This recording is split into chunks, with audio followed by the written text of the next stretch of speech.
everyone, and welcome back to Hall of Flames, Empty Words, and Burning Cities. I am Dom Futukumalo. And I am Anita Mukesi. And we are back with another episode 3, where we talk about when planning actually fails the people.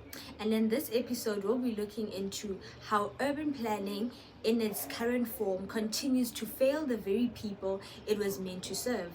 The fires we speak of today aren't just physical, they're systematic. They are the slow burning consequences of neglect, exclusion, and false promises. Yeah, so in theory, planning is meant to create spaces of opportunity, safety, and access, right? It should be a tool that is used for transformation. But on the ground, we often see contradiction. It's not what we see on paper is not what we see in reality. Planning is seen as something that sometimes reinforces poverty and maintains inequality instead of just dismantling it. And we have spoken about the Usindiso building fire, the poverty cycles in places like Alexandra, and the role of the state. But now we need to ask ourselves, where does planning fit in all this? And more importantly, why is it failing? Yeah, that's actually a question we should ask ourselves. Personally, do you think that planners have a chance to actually fix all of those things, or are we just putting too much pressure on us as planners?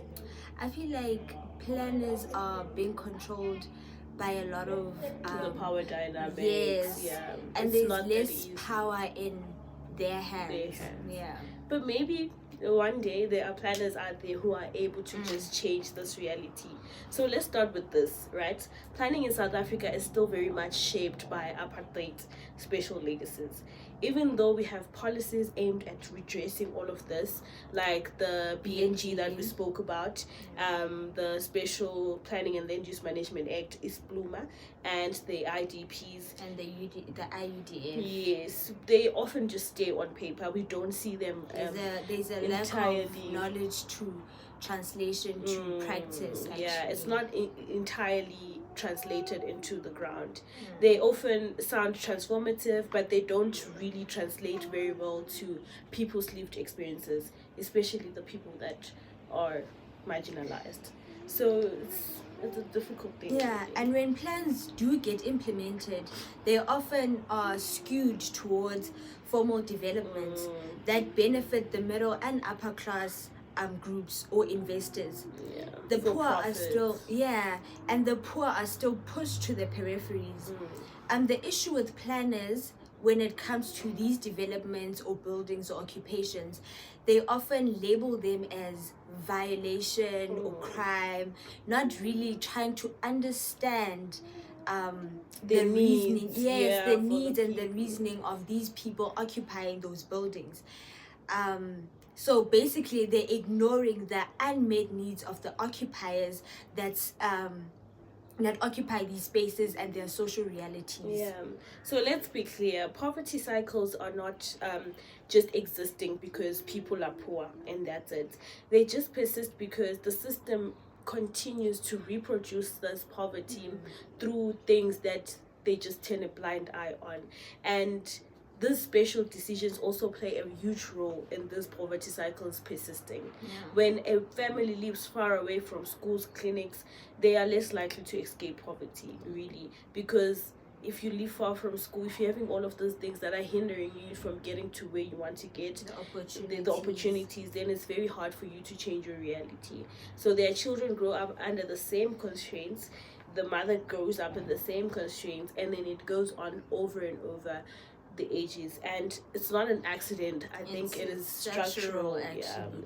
And this is where the metaphor of fire becomes real again. Planning becomes the slow burning fire, quiet but devastating. It doesn't erupt like the Usindiso fire, but it scorches opportunity day after day. A family living in an informal settlement for 15 years without electricity or sanitation is living through a silent emergency. Urban planning has been criticized for favoring market-driven developments over affordable housing, living thousands without legal accommodation. These profit-driven markets also lead to the increase of the housing crisis. For instance, places such as the country, or is it the city of Beirut, planning policies contribute to real estate markets where housing units are treated as the financial assets rather than homes. This has led to a paradox where 1 in 5 apartments remain vacant, despite a severe housing crisis pushing low-income residents into informal or illegal occupations. Yeah, and maybe that is why there's actually so many private and gated communities that are emerging, because people have said, you remember when we were about to move to property studies, people have said that the property business, there's money. True. So it's all feels about like profit. exploitation of those who can actually afford. The people who have the money are just going to the places where they are living posh, when the poor are just kept in this towards condition. the modern world. Exactly. So sometimes it's not just failure to plan, it's failure in planning.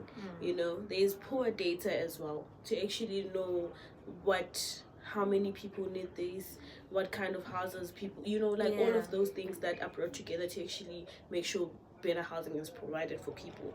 There's no community involvement to actually include those people and ask what they want. There's also outdated maps, with Alexandra, like, I don't know, even places like Huvel, I was looking for maps to actually see how can I don't know, I think we were doing a project and the maps were so outdated, and I was asking myself, is this another I think it failure also in links planning? to the failure of data. If you don't have enough resources or data To have the maps, then it's hard to plan. Also, it's ignoring all the informal settlements and economies and just assuming that, this needs to go because it doesn't look right, And also, these things aren't just administrative oversight, they are forms of violence, I think, and they erase the poor from the planning conversation, and that's where planning kind of fails. And when the communities resist by occupying these buildings, by forming informal settlements, by organizing, they're criminalized instead of being recognized as active agents.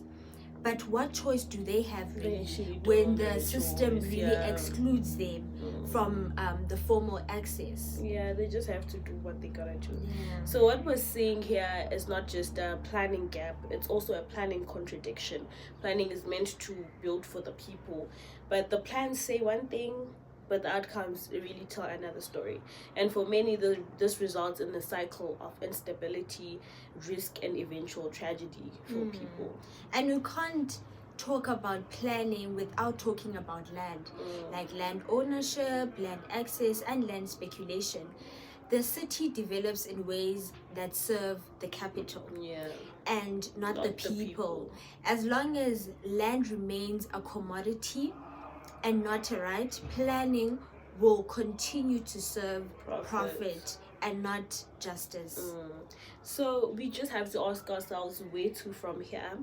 A new approach to planning needs to be rooted in the lived realities of those people. It needs to center those who are most affected, and also not just consult with them, but to actually co-create spaces with them. Co-design spaces, ask them what they really feel like they need, with the knowledge planners have and the knowledge of their experiences that they have. Then it could be something better. So planning should be democratic, it should be flexible, and it should also be responsive. There are also dimensions to poverty. That's one thing we should keep in mind, which makes us as planners to have to know that we have to understand which principles can either alleviate poverty or just reinforce it. And there is a need for adapting planning that allows the application of participatory slum upgrading, where people who reside in places like Alexandra can co-design the spaces as they know what they need the most, more than anyone. And this also goes hand in hand with ideas like the recognition of informality, not just to say, no, everything, all the sheikhs must go. Without assuming. That this is because it usually displaces people, really. And also, it could we could look at things like the plurality of solutions, because there's no single fix for poverty.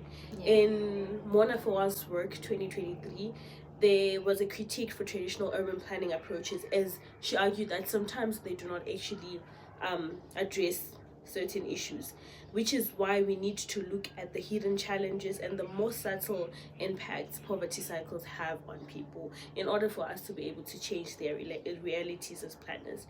And the most appropriate and best suited ideas to addressing the major problems as a normative foundation of planning that should be considered, as planning is not just about efficiency, but also about justice. So this allows us as planners to actually navigate all of the competing interests and also what's best suited to address issues like, for example, formality and informality. And this kind of thinking can actually this kind of problem needs us to use approaches that amplify these subaltern voices to have other ways to dismantle poverty cycles and not just talk about plans and talk about how people are impoverished and not do anything about it. And all this really needs courage, It does, because from addressing poverty through planning means taking on the powerful interests and powerful interests like the developers, landowners, politicians. Yeah, because at the end of the day, they have the money that can address all of those things. And this will mean that they have to disrupt the status quo. And if they don't disrupt the status quo, then the cycle will continue and the fire will keep on burning. Yeah, it will keep on burning. So we reflect on this Hall of Flames and on the promises that were never fulfilled, but they were made, but they were never fulfilled. We ask, who is planning? Who are we really planning for? And what kind of future are we building if the poor just continuously kept getting left behind? So, and they're left in the ashes. So who are we really planning for, So in the next episode, we'll dive into the possibilities of reclaiming for change. Until then, stay critical, stay listening, don't let the silence fool you. Some fires burn slow. Thank you for tuning in. Bye.